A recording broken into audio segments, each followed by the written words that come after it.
zuen mendi horietan, Aritz eta Pagoen artean, baserri bat dago. Eta bertan, amatxi bat bizi da. Mundu guztien ezagune dena, bere jostailu ederrengatik. Ongi entzun duzuen, bere jostailu ederrengatik. Egurrezko jostailuak egiten baititu. Batzuetan motoak, bertzetan traktoreak, bertze batzuetan trena, edo boloak, edo karrakak. Bere lantegian aritzen zen, lan eta lan. Basoko egutik sendoen. Ikusi, nola aritzen den.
Olentzero eta erregetako opariak, umeen urtebetetzietako opariak, baina beti bertzentzat aritzen zen lanean. Helduentzat batzuetan ere egiten zituen gauza. Oatzeak, aurkiak, maiak, baina beti bertzentzat.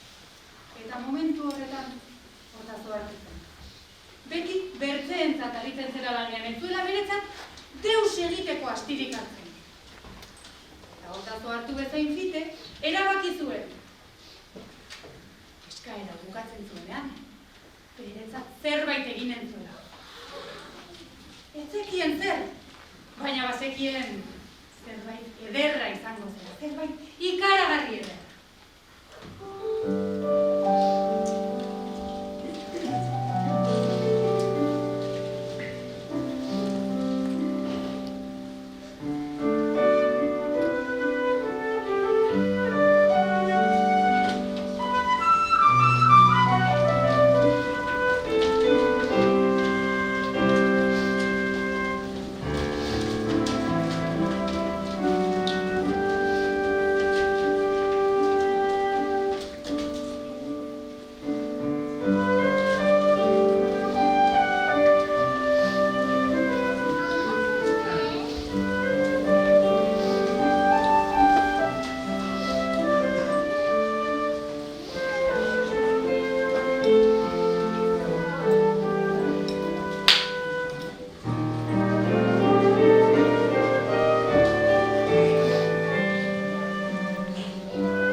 Konpontzen saiatu zen, modu haunitzetara saiatu eta saiatu, baina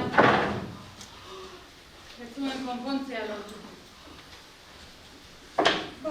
Bakarrik ezin bazuen laguntza eskatuko zuela erabaki zuen. Eta baserria utzi eta urrun bazen ere, konponbidea aurkituko zuela. Beraz, sareto hartu, tximeneta barnean sartu, eta hantxe abiatu zen.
Inoiz argitzen ez zen bide hartan, kobazulo bat topatu zuen. Eta kobazulo hartatik musika hotza entzuten ziren.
Gertatutako guztia kontatu zien, eta laguntza eskatu zien.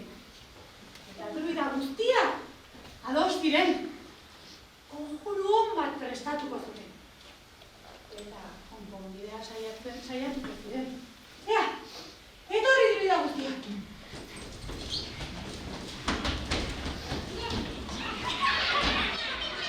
Druida guztiak elkartu ziren, eta konjurua hasi ziren.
Saiatu ziren, baina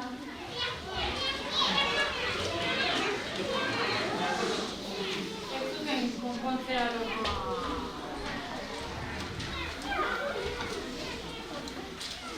Eginak egin zituzten, baina ez zuten lortu. Baina gauzte, nagusiak berriz ere saiatuko zirela erantzun.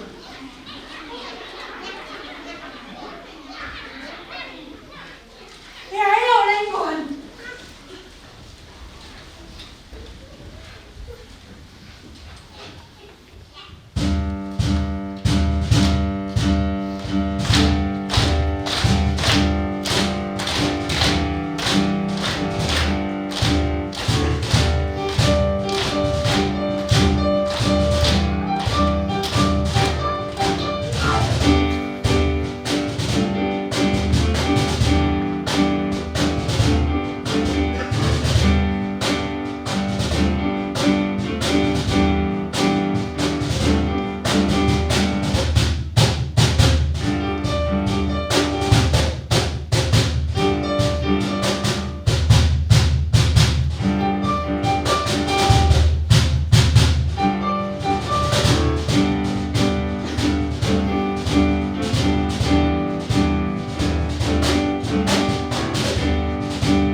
oraingoan ez da. Ez zuten tximeleta konpontzea lortu. Beraz, amatxi tximeleta hartu zuen, druidei eskerrak eman zizkien, eta bidean jarraitu zuen.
tristea. Nekez eta etxilua.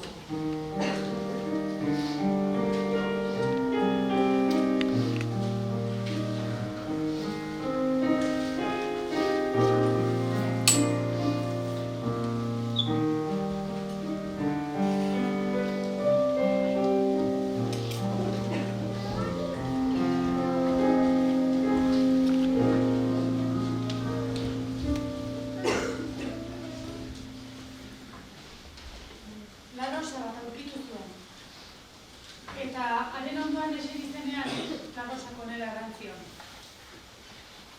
Arazo handia duzu. Triste zaude, nabaria da. Baina ez zara konponbide ongi bilatzen ari. Entzun ongi orai errango dizudana.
Hauerran eta lorea isilik egitu zen.